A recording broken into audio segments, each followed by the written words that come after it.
Hi welcome to ஷஃபானா சமையலறையில். இன்றைக்கி நம்ம இந்த வீடியோவில் என்ன பார்க்க போகிறோன்னா, ரம்லான் ஸ்பெஷல் ஃப்ரூட் கஸ்டர்ட் தான் நாங்கள் செய்ய போகிறோம். அதுதான் நம்ம பார்க்க போகிறோம். ஸோ இங்கே வந்து கஸ்டர்ட் போட போகிறோம். கஸ்டர்டுக்கு ஃபஸ்ட்டு பால் வந்து காய்ச்சி வச்சுக்கலாம். 1/2 லிட்டர் பால். பால் பொங்கிடுச்சு, கொதிக்கணும். இங்கே வந்து கஸ்டர்ட் பவுடர் வந்து 1 ஸ்பூன் போட்டுக்கலாம். ஏன்னா அது ரொம்ப இதுவாக திக்காயிடும். ரொம்ப போட்டால் திக்காயிடும். கொஞ்சம் தண்ணி ஆட் பண்ணிக்கோங்க. அது நல்லா கரைச்சி விட்டுக்கலாம், லங்ஸ் இல்லாமல்.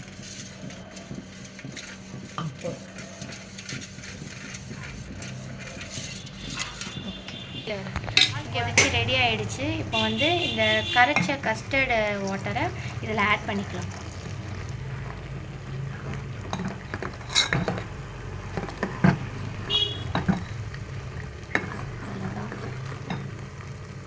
இதை நல்லா காய்ச்சிக்கணும். அப்போ தான் வந்து கிண்ட திக்னஸ் உங்களுக்கு கொடுக்கும்.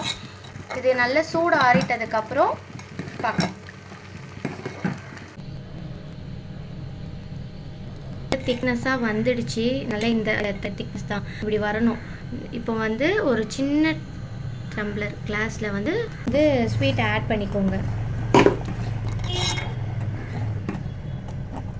உங்களுக்கு கம்மியாக வேணும்னா கம்மியாக ஆட் பண்ணிக்கோங்க, நிறையா சுகர் வேணும்னா நிறையா ஆட் பண்ணிக்கோங்க. இப்போது கஸ்டர்ட் ரெடி ஆகிடுச்சு. இதை சூடு ஆறிட்டதுக்கப்புறம் இதில் வந்து ஃப்ரூட்ஸ்லாம் சேர்க்கணும். சூடாறின உடனே நம்ம பார்க்கலாம். நாங்கள் ஃப்ரூட் கட் பண்ணுறோம் கஸ்டர்டுக்கு. இப்போ தான் புளிப்பாக இருக்கும். இது எப்படி இது வெட்டுறது? முழுசாக இருந்தால் அது ஒரு மாதிரி அப்புறம் எப்படி போகும். கிரேப்ஸ் கட் பண்ணியாச்சு, பனானா கட் பண்ணியாச்சு. நெக்ஸ்ட்டு ஆப்பிள் கட் பண்ண போகிறோம்.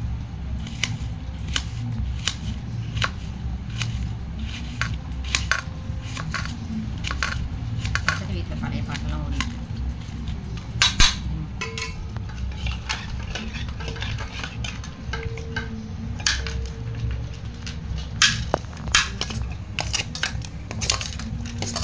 இதில் வந்து கஸ்டர்டை ஆட் பண்ணிக்கோங்க. இதில் வந்து ஃப்ரூட் ஆட் பண்ணிக்கோங்க. கஸ்டர்டில் வந்து ஃப்ரூட் ஆட் பண்ணிக்கோங்க அப்படி சொல்லிட்டேன். ஏன்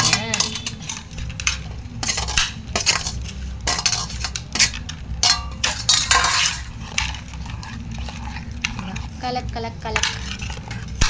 அப்புறம் அதில் ஃப்ரிட்ஜில் தூக்கி வைக்க வேண்டியதுதான். வெயிட் நீ வேணால் கட் பண்ணிடு மழை பற்றியா. அவ்வளோ.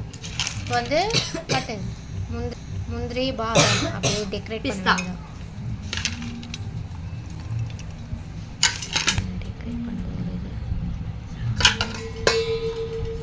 அவ்வளோதான். இதை வந்து ஃப்ரிட்ஜில் கொஞ்ச நேரம் சில்லுன்னு சாப்பிட்டா சூப்பராக இருக்கும். அதனால் ஃப்ரிட்ஜில் எடுத்து வச்சிடலாம்.